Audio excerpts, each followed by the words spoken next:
Ça qui passe, c'est pas Karel, c'est Ronel.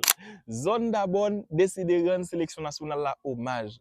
Zone nan décide de célébrer participation Haïti dans Coupe du Monde. Eh bien, j'en ai annoncé en pile travail déjà commencé fait.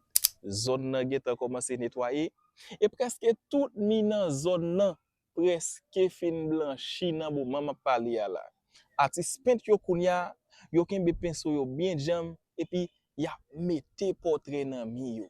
Ya mette logo sélection nationale là nan mi yo. Ya mette drapeau Haïti ya nan mi yo et puis tout ya mette en pile et slogan. Nous te dit tout débolari yo ap gen drapeau Haïti sorti en bas monter jouk en haut. Ça li poko fait et nan jouk ap vini yo m'a porté image ça pour vous. Et puis dans match Haïti yo ou même qui pas connaît ap gen yon gros écran à terre dans la rue côté tout monde ap ka vinn gade gratis ti chéri. Mais la rue c'est salon peuple là n'a bay peuple là match là dans salon là kay li.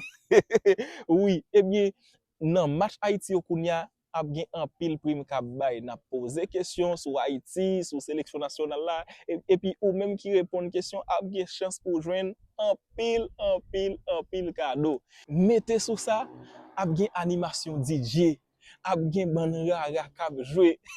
Hey, pour ça pral gen là eh bien grenadier yo même yo te fait un gros bagay. Nan yon gros date eh bien pour célébrer ça tout nous même dans zone d'Abon n'a fait un gros bagay. Merci avec vous même qui déjà voté collé et ou même qui peut faire ça, contactez-nous dans numéro ça yo kounya.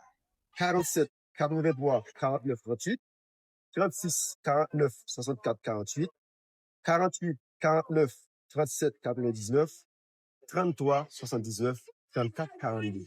N'attends-nous. C'était avec vous Ronel Joseph. N'a croisé dans une autre vidéo.